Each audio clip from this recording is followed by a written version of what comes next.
2.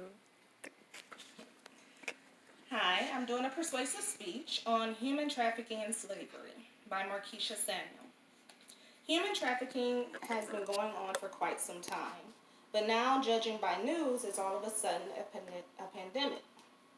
The coerced movement of trafficking people across borders is as old as the laws of the supply and demand.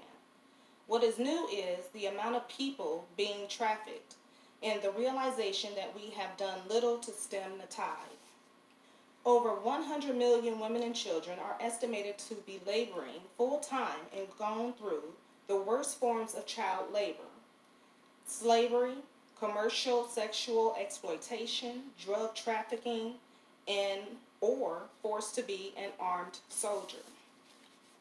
There is an estimation that 31% of unauthorized workers in the San Diego area experience incidents that meet the federal definition of labor trafficking, and 55% of workers experienced abuses that would be classified as labor exploitation.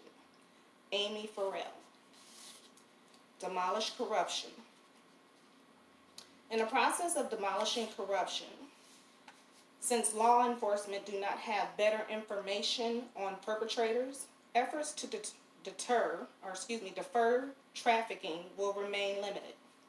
Due to that, survivors are afraid of traffickers, following them to domestic violence shelters, harassing them using technology, and inflicting violence and threats against their family members in their home country.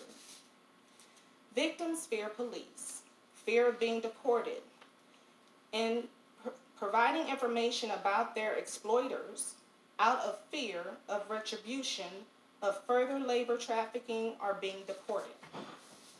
The damage to global security caused by state-authorized corruption provides opportunity for future exploitation by criminal groups who gain leverage over governments.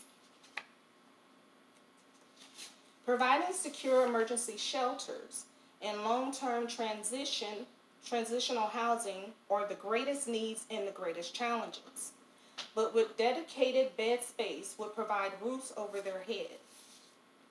Granting work authorization by giving them a lawful immigration status will prevent victims from being sent back to their home country and being killed and or living in poverty.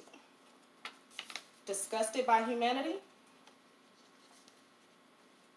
People can help in many ways, but mainly starting with a nonprofit program for victims of human trafficking. Special programs and shelters that will help get them on their feet. Getting rid of the corruption by speaking out when something is not right with law enforcement. It will help to protect victims from perpetrators who may come for them and or their families. We can stop supporting local businesses who support human trafficking, such as some spas that send you home with a happy ending. The benefits of your response will slowly diminish human trafficking. It will not stop it abruptly, but it will help the program decrease over time, much faster than the process it is going now. Aiding will relieve a lot of stress on victims and give them a sense of a new beginning.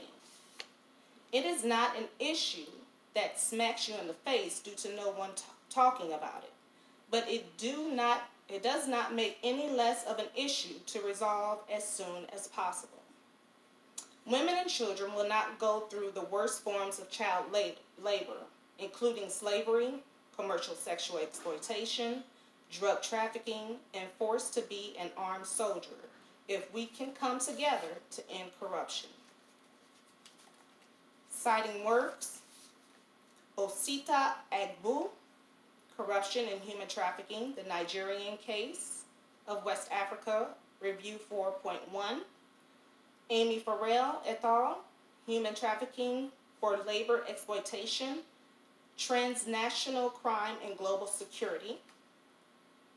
Erickson, Human Trafficking, $8 billion International Business, Human Events Group, and David Finkold, Human Trafficking Foreign Policy. And the last site is with Abdul Naik, impacts, causes, and consequences of women trafficking in India from human rights perspective.